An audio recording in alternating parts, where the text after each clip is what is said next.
शादी का रिश्ता इंतहाई अजीब होता है। बाज़ औक़ात इंतहाई मोहब्बत होने के बावजूद मियाँ बीवी के दरमियान कोई ना कोई इख्तिलाफात निकल आते हैं, कोई ना कोई नापसंदीदगी या ऐसी बात नजर आ जाती है जिससे आपस में वो एक दूसरे से रूठ जाते हैं।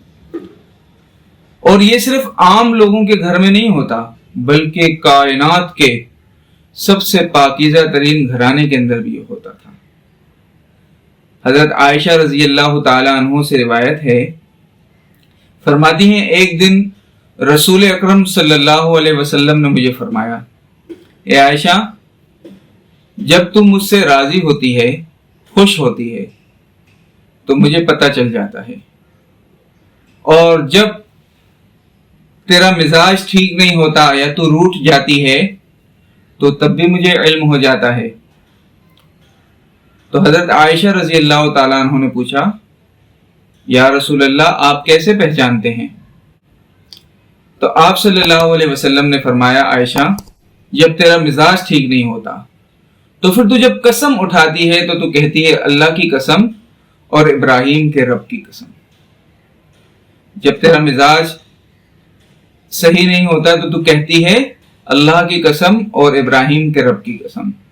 और जब तू मुझसे राजी होती है या तो बहुत ज्यादा खुशी में होती है तो तू कहती है अल्लाह की कसम और रब मोहम्मद की कसम।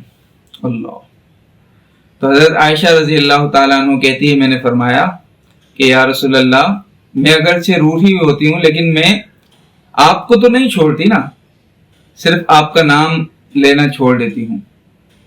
तो अजीज दोस्तों, आप अंदाजा करें कि नबी करीम सल्लल्लाहु अलैहि वसल्लम ने हमें खानगी उमूर चलाने का कितना बेहतरीन नफ्सियाती तरीका बताया है कि इंसान को अपनी बेगम की छोटी छोटी बारीक चीजों पर भी नजर रखनी चाहिए कि कहीं वो मुझसे नाराज तो नहीं है, कहीं कोई मेरा अमल उसे तकलीफ तो नहीं पहुंचा रहा। ये तो बहुत आला तरीन घराना था। अल्लाह के नबी से तो कोई ऐसी हम बात तस्वुर भी नहीं कर सकते हैं कि वो किसी को तकलीफ पहुंचाएं। लेकिन औरत जात है, औरत जात अल्लाह ताला ने चूंकि टेढ़ी पसली से पैदा की है तो वो जरूरी नहीं है गलतफहमी की वजह से भी नाराजगी फैल जाती है।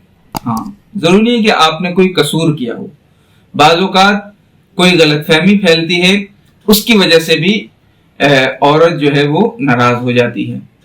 तो ये औरत की फितरत के अंदर है, थोड़ी कजी है उसकी शख्सियत के अंदर। तो वो कजी उसकी शख्सियत की खूबसूरती है, वो कोई उसका नुक्स नहीं है। अगर वो बिल्कुल सीधी सादी होती तो हमें फिर भी पसंद ना आती। इंसान की फितरत ऐसी है। तो अगर कोई गलतफहमी भी हो जाए तो शोहर को नजर रखनी चाहिए, देखना चाहिए कि भाई मेरी बेगम क्यों नाराज है, मुझसे क्या खता हो गई।